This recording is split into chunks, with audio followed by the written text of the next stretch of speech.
Good morning guys. आज मेरी जो क्लास का टॉपिक है वो जीएसटी वैल्यूएशन के ऊपर है। मैं मेन जो वैल्यूएशन का हम ये जो टॉपिक पढ़ेंगे, मेन बेटा मैंने अभी आपको ये बताया कि जो जो मैंने आपको क्लासेस दी हैं, अभी आपको टाइम ऑफ सप्लाई के बारे में बताया आपको, तो उसका आपको क्लियर हो गया होगा। साथ में प्लेस ऑफ सप्लाई का बारे में बताया है ना। तो टाइम ऑफ सप्लाई के हम क्यों फाइंड आउट करते हैं, जिससे कि हमें ये पता चले कि यानी किस मंथ में हमारी लायबिलिटी क्रिएट हुई है जीएसटी के ऊपर, और उससे फिर कौन से नेक्स्ट मंथ में हमें जीएसटी पे करना है। ठीक है, इस वजह से तो हम time of supply find out करते हैं। दूसरा, प्लेस ऑफ सप्लाई हम क्यों जानने की कोशिश करते हैं, जिससे कि हमें पता चले कि हमारी जो सप्लाई है वो इंट्रा स्टेट सप्लाई है या इंटर स्टेट सप्लाई है। ये फाइंड आउट करने के लिए हम प्लेस ऑफ सप्लाई पढ़ते हैं। अब ये जो बेटा हमारा वैल्यूएशन है, वैल्यूएशन का मतलब है यहाँ जो हम देखेंगे ये वैल्यू, यानी कौन सी अमाउंट हमें देखनी होगी। यहाँ पे हम देखेंगे वैल्यूएशन, यानी वैल्यू फाइंड आउट करेंगे कि हमारा जो प्रोडक्ट है या जो भी हमारी सप्लाई है, नो जो भी हम सप्लाई कर रहे हैं किसकी, गुड्स या सर्विसेज की, गुड्स या फिर सर्विसेज की, उसकी क्या वैल्यू होनी चाहिए कि वो वैल्यू जिस पर कि हमें जीएसटी चार्ज करना है। ठीक है, यानी कौन सी किस तरीके से हम वो वैल्यू फाइंड आउट करेंगे। ठीक है, चलिए अपनी अब आज की क्लास में हम ये वैल्यूशन का स्टडी करेंगे। अच्छा, एक और चीज़ मैं आपको बता देती हूँ बेटा, जो ये क्लास है मेरी, वैसे तो मैं इसमें आपको पूरा ही कवर कराऊंगी, पूरा वैल्यूशन का कराऊंगी, लेकिन आपको मैं बता देती हूँ जो सीए इंटरमीडिएट है उसमें सिलेबस काफ़ी थोड़ा है, और सीएस एग्जीक्यूटिव में पूरा है, जो मैं पूरा कराऊंगी आज। रूल्स वगैरह भी हैं सीएस एग्जीक्यूटिव के सिलेबस में, और एग्जीक्यूटिव में भी होगा, ये सीएस प्रोफेशनल में भी है सब, और सीए फाइनल में भी कब पूरा कंप्लीट है। ये सिर्फ सीए इंटर की मैं बात कर रही हूँ। सीए इंटर में क्या है, रूल्स नहीं है आप लोगों के सिलेबस में, सिर्फ क्या है सेक्शन 15 तक ही है। तो आप मैं इसके दो पार्ट्स कर दूंगी। वैसे आप यदि देख लो सी इंटर वाले भी, कोई लॉस नहीं है, आपको फ़ायदा ही होगा, क्योंकि कई बार क्या होता है कि इंस्टीट्यूट किस हिसाब से भी क्वेश्चन पूछ लेते हैं कि जो कि मॉड्यूल में भी नहीं होते आप लोगों के। ठीक है, तो चलिए अपनी क्लास स्टार्ट करते हैं। देखो वैल्यूएशन का, वैल्यूएशन में अब यदि हम यहाँ पर देखें सेक्शन 15 ध्यान रखना है यहाँ पर आप, सेक्शन 15 वैल्यूएशन का है। अब कोई भी जो हम टैक्सेबल सप्लाई कर रहे हैं, टैक्सेबल सप्लाई का मतलब है जिस सप्लाई पर हमारा टैक्स लगना है, तो हमें उसकी क्या वैल्यू होनी चाहिए, क्या किस वैल्यू पे हम टैक्स कैलकुलेट करेंगे। अब as GST is payable as percentage of the value of supply. अब जैसे आपको मैंने पहले भी बताया है, जो वैल्यू होती है, जो सप्लाई की वैल्यू होती है, यानी जो गुड्स और सर्विसेज की जो सप्लाई हम कर रहे हैं उसकी जो वैल्यू होती है, उसी पर हम एज ए परसेंटेज, जैसे 5%, 12%, जो भी रेट है वो हम जीएसटी फाइंड आउट करते हैं। तो सबसे पहले तो बहुत इंपॉर्टेंट है हमें क्या फाइंड आउट करना, वो वैल्यू जिसपे कि हमें जीएसटी चार्ज करनी है, यानी जिसको कि हम वैल्यू कह लो या फिर टैक्सेबल वैल्यू। ठीक है, टैक्सेबल वैल्यू भी हम उसको कह सकते हैं कि जिस वैल्यू पर हमें जीएसटी चार्ज करना है एज ए परसेंटेज। सेक्शन 15, अच्छा एक और चीज़ ध्यान रखना बेटा, ये जो सेक्शन 15 सीजीएसटी का ही है। जो प्लेस ऑफ सप्लाई में मैंने आपको बताया, वहाँ पर integrated goods and service tax है, जो डेफिनेशन दी गई है 10, 11, 12, 13 के बारे में जो मैंने बताया सेक्शन, वो आईजीएसटी के एक्ट के हैं। और बाकी जब जब जो जो मैंने टाइम ऑफ सप्लाई का है ना, और सप्लाई की जो डेफिनेशन आपको कराई है सेक्शन 7 में, टाइम ऑफ सप्लाई में 12, 13, जो भी प्राय 14, वो सब किस में, सीजीएसटी में। इसी तरीके से वैल्यूशन, वहाँ पर हमने टाइम ऑफ सप्लाई में 12, 13, 14 सेक्शन तक पढ़े थे। अब ये हमारा जो वैल्यूशन का आता है वो सेक्शन 15 में ही आता है सीजीएसटी एक्ट के, ध्यान रखना है यहाँ पर। डील्स, ये जो सेक्शन 15 है वो डील्स किससे करता है, same along with several inclusion and deduction. अब यहाँ पर इंक्लूजन एंड डिडक्शन का मतलब है, अब ये वैल्यू जो हम कह रहे हैं कि टैक्सेबल वैल्यू, टैक्सेबल वैल्यू हमें फाइंड आउट करनी है, तो इस टैक्सेबल वैल्यू को फाइंड आउट करने के लिए हमें कुछ चीज़ें इंक्लूड करनी है, कुछ डिडक्शन करनी है। अब देखो थोड़ा सा इसको सिंपल लैंग्वेज में पढ़ते हैं, थोड़ा सा घुमा फिरा के नहीं है ना, घुमा फिरा में कन्फ्यूज़न होता है, सीधा सीधा सीधा पढ़ेंगे। Same can not be determined by section 15 rules of chapter. अच्छा एक और चीज़ मैं जैसे अभी बताया कि आपको सीए इंटर में रूल्स नहीं है, सीए इंटर में रूल्स नहीं है, सिर्फ क्या है सेक्शन 15 तक ही है आपके मॉड्यूल में।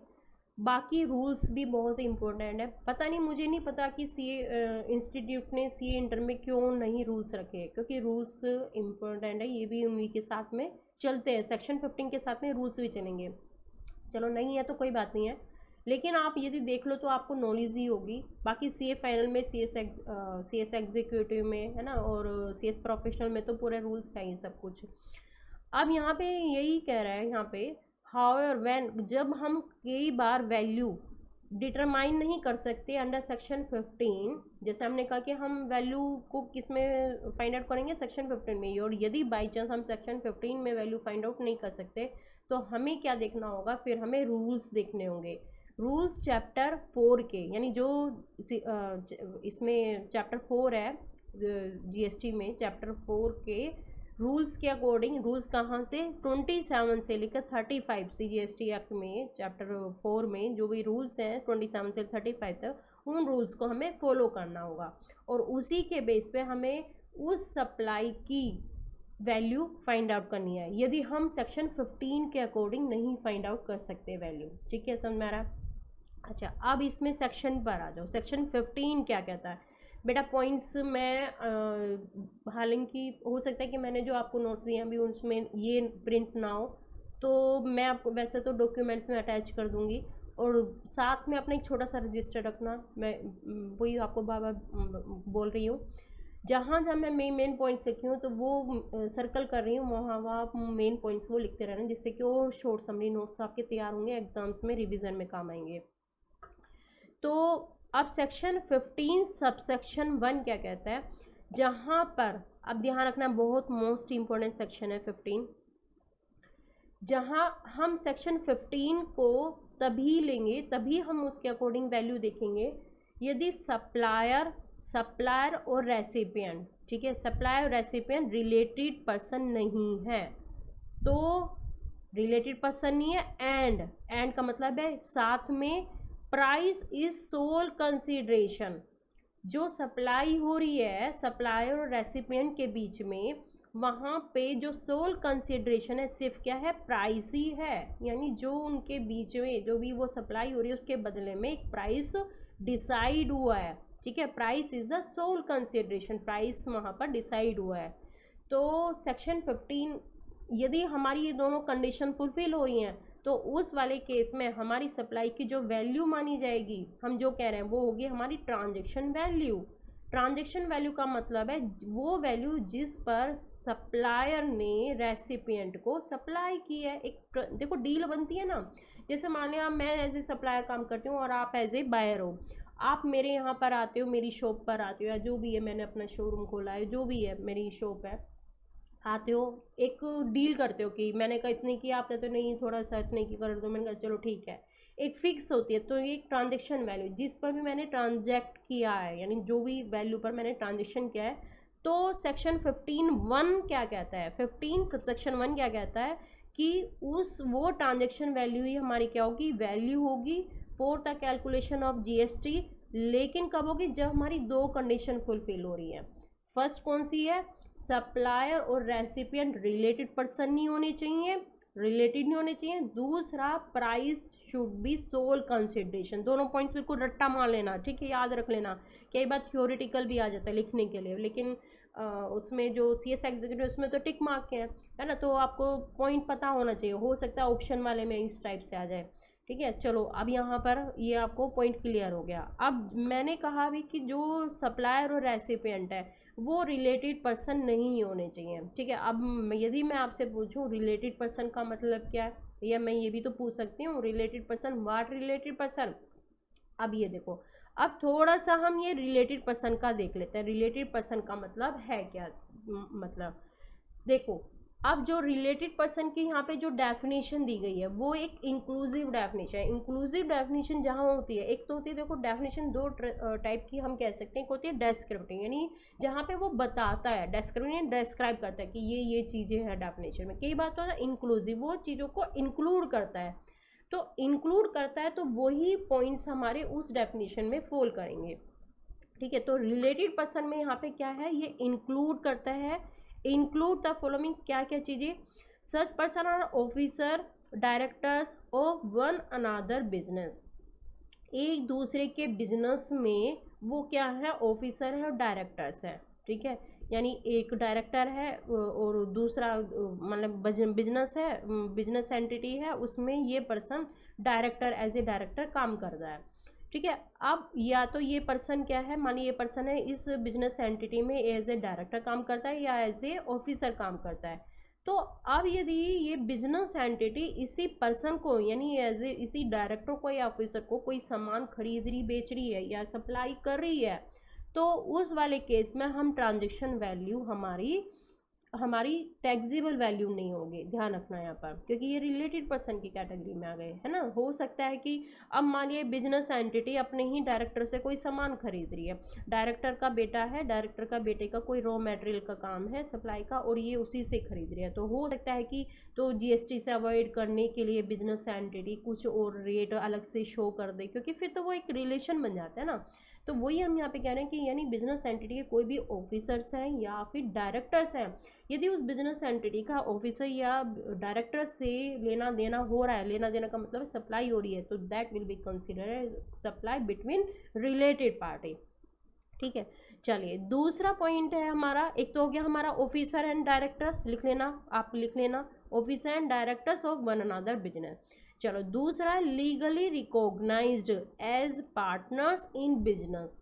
बिजनेस में मान लीजिए फर्म की ही मैं बात करूं, फर्म में दो ए हैं और बी हैं, दोनों क्या है, बिजनेस पार्टनर हैं।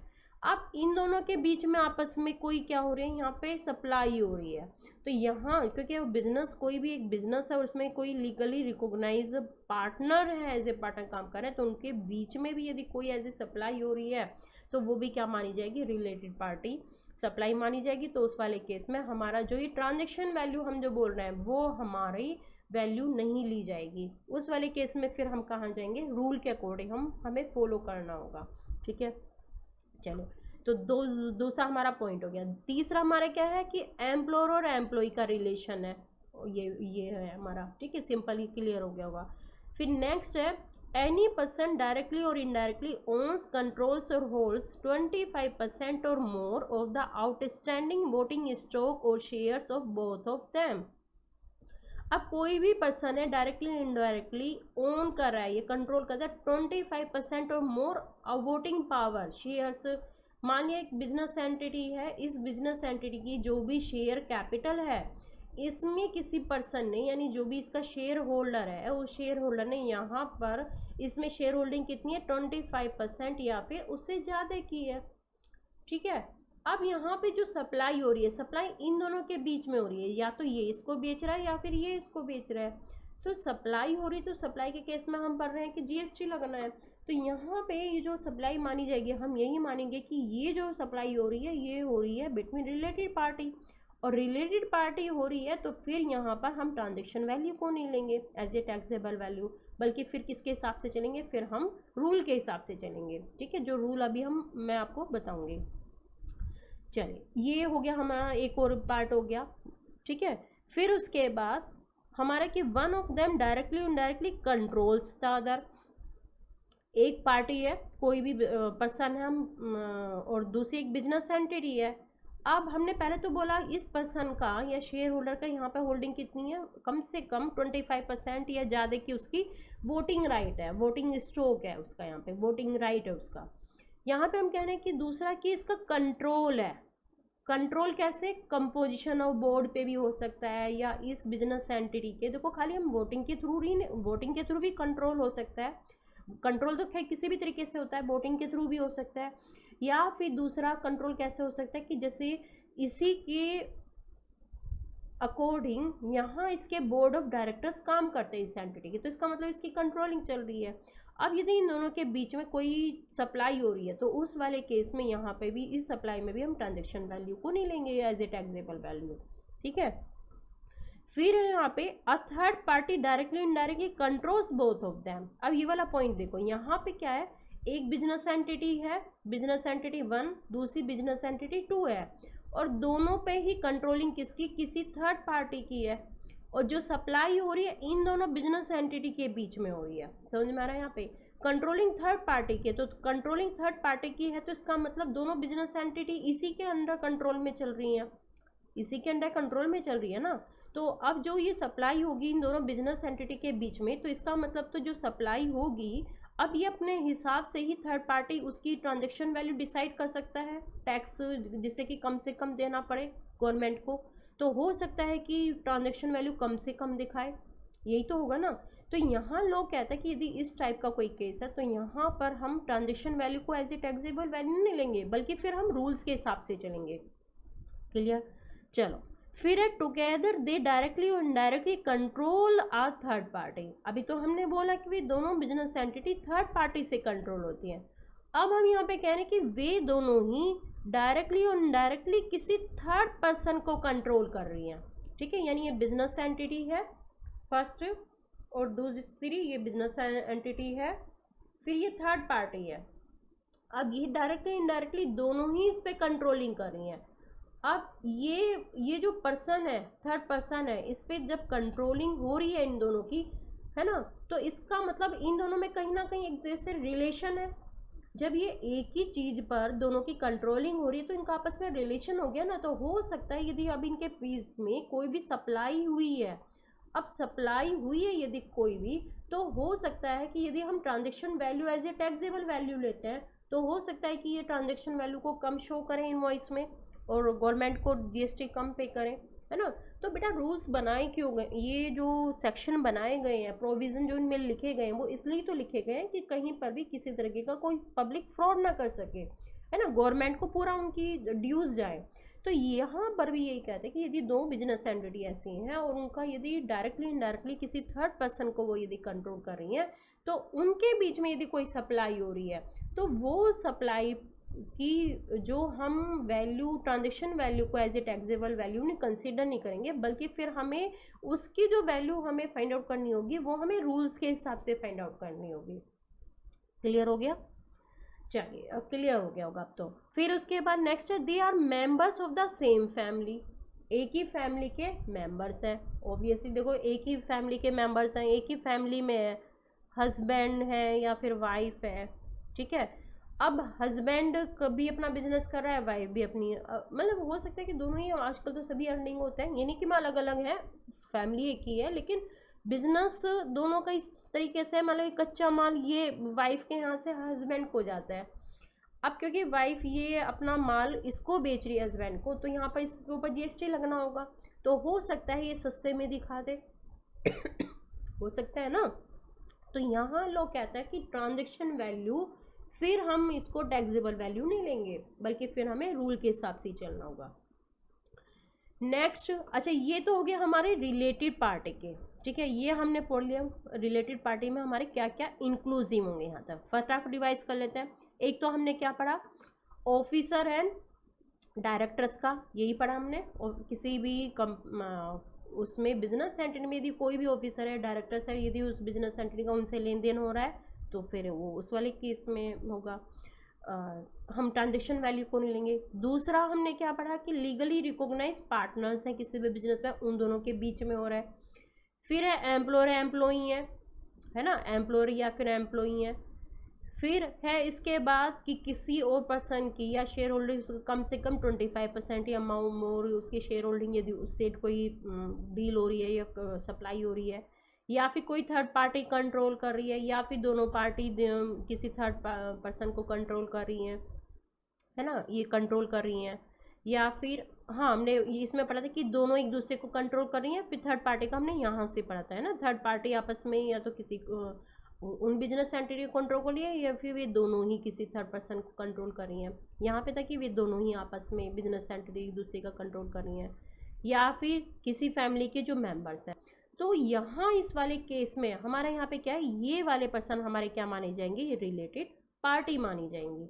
तो इस वाले केस में हमारा जो ट्रांजेक्शन वैल्यू होगा that will not be taxable value, बल्कि फिर उस वाले केस में we have to go to the rules. ठीक है, rule according to the rules then we will find the taxable value. Clear हो गया? चलो, अभी